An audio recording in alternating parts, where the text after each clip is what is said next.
Hi guys, welcome to Pakistani family reaction. मैं उम्मीद करता हूँ आप सब खैरियत से होंगे, जहाँ होंगे खुश होंगे, आबाद होंगे और मजे कर रहे होंगे। आपने हमारे चैनल को सब्सक्राइब नहीं किया तो लाजमी सब्सक्राइब करें ताकि हमारी आने वाली वीडियो आप तक आसानी से पहुंचते रहे। और आपने सब्सक्राइब करना छोड़ा हुआ है, लाजमी सब्सक्राइब करें। बिल्कुल, और साथ बेल आइकन को लाजमी प्रेस कर लीजिएगा क्योंकि उसके बगैर कोई नोटिफिकेशन आपको नहीं मिलेगा। ये बहुत जरूरी चीज है। बिल्कुल। तो यार यहाँ पे भाई पीछे अभी 24 घंटे हो गए, लाइट गई हुई है, यहाँ पे लाइट आई कोई नहीं है। तो बैकअप पे चल रहा था, बैकअप पे भी सब कुछ बंद हो गया है। तो हमने कहा यार वीडियो बनाना नहीं छोड़ेंगे क्योंकि भाई साहब काफी ज्यादा रिक्वेस्ट आती तो फिर उस हिसाब से पीछे रह जाते, एक तसलसल बरकरार नहीं रहता। बिल्कुल। तो यार आज मतलब कि वीडियो बहुत ज्यादा बड़ा होने वाला है। वीडियो का टाइटल है इंडिया चाइना फाइट, मतलब कि 16वें दौर की बातचीत। जारी बात है इंडिया चाइना में वो LAC को लेकर होने वाली है।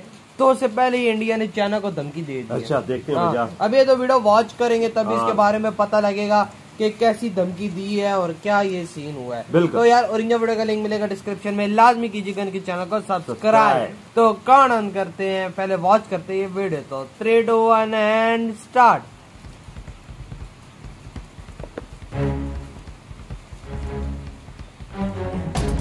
भारत चीन के बीच सीमा विवाद जारी है, ये भी खत्म हो, जिसे लेकर दोनों देशों के बीच कमांडर स्तर की बातचीत भी जारी है। हालांकि बावजूद इसके चीन अपनी चालबाजी से बाज नहीं आ रहा।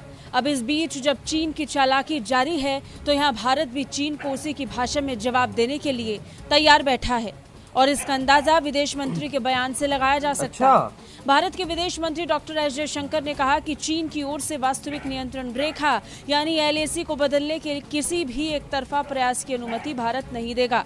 उन्होंने कहा कि देश की पूर्वी हिस्से लद्दाख में भारतीय सेना ने LAC पर चीनी सैनिकों को मुंह तोड़ जवाब दिया था। उन्होंने कहा कि चीन ने 1993 और 1996 के समझौतों का उल्लंघन करते हुए वास्तविक नियंत्रण रेखा यानी LAC पर बड़े पैमाने पर सैनिकों को जुटाया था और उनका प्रयास स्पष्ट रूप से LAC पर एक तरफा बदलाव का था। विदेश मंत्री डॉक्टर एस जयशंकर ने एक मीडिया हाउस की ओर से आयोजित कार्यक्रम में कहा, भले ही हम उस समय कोरोना महामारी से जूझ रहे थे, हम वास्तव में LAC पर उनका मुकाबला करने में सक्षम थे, जिसके बारे में मुझे लगता है कि कभी कभी लोगों द्वारा, विश्लेषकों द्वारा, यहाँ तक कि इस देश में हमारी राजनीति में भी पर्याप्त रूप से इसे मान्यता नहीं दी गई है। जयशंकर ने कहा कि सीमा के बारे में कुछ लोगों के विचार बिल्कुल सामान्य होते हैं। पेट्रोलिंग पॉइंट पर आमतौर पर सैनिक नहीं होते हैं, बल्कि वो सीमावर्ती इलाकों के अंदरूनी क्षेत्रों में होते हैं। उन्होंने कहा कि इसका परिणाम था कि चीन ने अपने सैनिकों को LAC के नजदीक खड़ा कर दिया। जवाब में हमने भी सैनिकों को वहां भेजा। उन्होंने कहा कि 2 साल पहले गलवान में जो हुआ वो ठीक नहीं था। जयशंकर ने कहा कि तब से हम टकराव वाले पॉइंट पर बातचीत करते हैं और कई पॉइंट पर मामला सुलझा भी है। भारतीय विदेश मंत्री के मुताबिक कई ऐसे पॉइंट्स हैं जहां से चीनी सैनिक वापस चले गए हैं और हमारी सेना भी वापस आ गई है। उन्होंने कहा कि ये बिल्कुल मेहनत वाला काम है, धैर्य वाला काम है, लेकिन एक बार फिर स्पष्ट करना चाहता हूं कि हम चीन की ओर से LAC को बदलने के किसी भी एक तरफा प्रयास की अनुमति नहीं देंगे।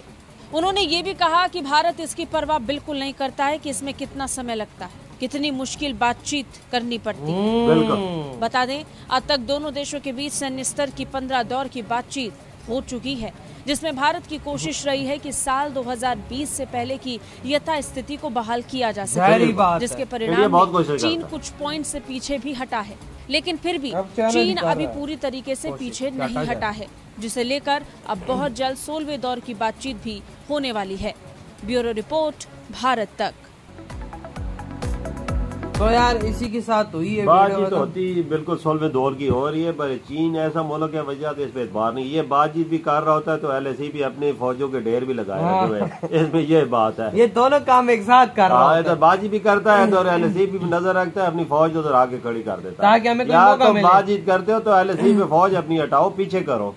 फिर इसको मौका देखते हुए इंडिया भी चाहता है कि मैं क्यों LAC पे ना खड़ा हूँ, तो अपने देश की हिफाजत करनी पड़ती है, करना पड़ता है। और फिर अभी जिस तरह की बातचीतें चल रही हैं, जयशंकर जी ने बोला कि भाई विवाद अटा भी है, ठीक है, कुछ पॉइंट से चाइनीज पीछे भी गए, वो एकदम इसलिए पीछे नहीं जा रहे क्योंकि दुनिया के अंदर उनकी बेइज्जती हो जाएगी। वो ये भाई जारी बात है, बेइज्जती होती है। बिल्कुल, दुनिया बोलेगी कि भाई तुम लोग यहाँ से फट्टू हो गए हो, तुम लोगों ने फिर कब्जे क्यों किया था, ये तुम डरपोक हो, तुम डर गए हो, ये चाइना डरा तो है चाइना इंडिया से, लेकिन ये कि आहिस्ता आहिस्ता शार्ट हो रहा है थोड़े थोड़े करके आहिस्ता आहिस्ता करके। अगर तू बातचीत करता तो मैदान में खुले आ, अपनी फौज पीछे हटा, और जो इंडिया के इलाके जिन पे तुमने कब्जा किया वो इंडिया को वापस बाबा हिंदी चीनी भाई भाई कहते थे वो हिंदुस्तान की मतलब के पीठ पीछे छुरा को पाए।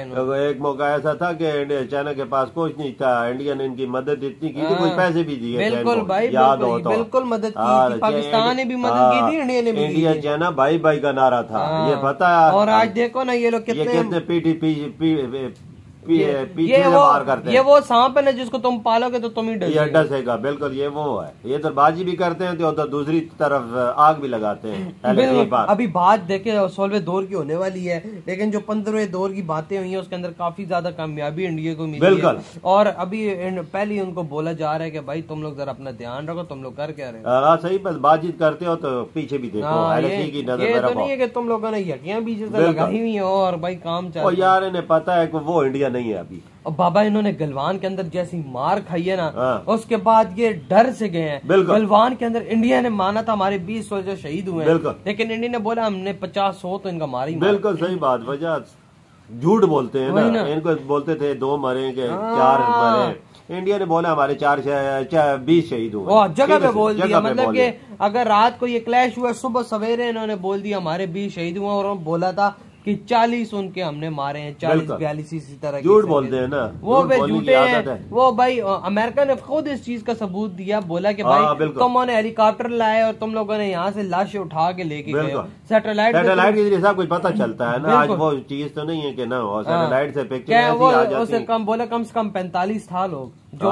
मरा था वहाँ पे, मतलब चाइनीज का, लेकिन ये फिर भी नहीं मानते। नहीं मानते ये अपने लोगों में शर्मिंदगी दुनिया में महसूस इंटरनेशनल लेवल पे कौन महसूस करता है? वो भी चाइना एक बड़ा मुल्क है, अपनी शर्मिंदगी महसूस करेगा, किधर महसूस करेगा? ये कहता है मेरी लोगों में ऐसी चीज तो महसूस ही लोगों को नहीं होने का, खौफ और राहत। लेकिन इंडिया ने इस दौर के अंदर उनको मैं कहता हूँ कि ना को चने चबा। बिल्कुल, इधर बबर शेर खड़े लाला, इधर बबर शहरों के नजदीक चूहे आ गए ना चीनी, इनको ऐसा खाएंगे कि ये दुनिया भर में याद रखेंगे। वही ना, इन्होंने भूखे शेरों से पंगा ले लिया है यार, जाहिर बात है। अब वो इंडिया तो नहीं रहा ना जिसके पास पहले हथियार नहीं था, पहले कुछ नहीं था। अब तो इंडिया के पास लेटेस्ट किस्म के हथियार है, टैंक्स हैं, तोपे हैं, वो आएंगे उनको पछाड़ के रख देंगे। ये तो देसी है, दादरी चलाने वाले, ये ऐसे काटेंगे इनके गले की याद। वही ना, जाहिर बात है, देसी घी खाने वाला लोग है सारा।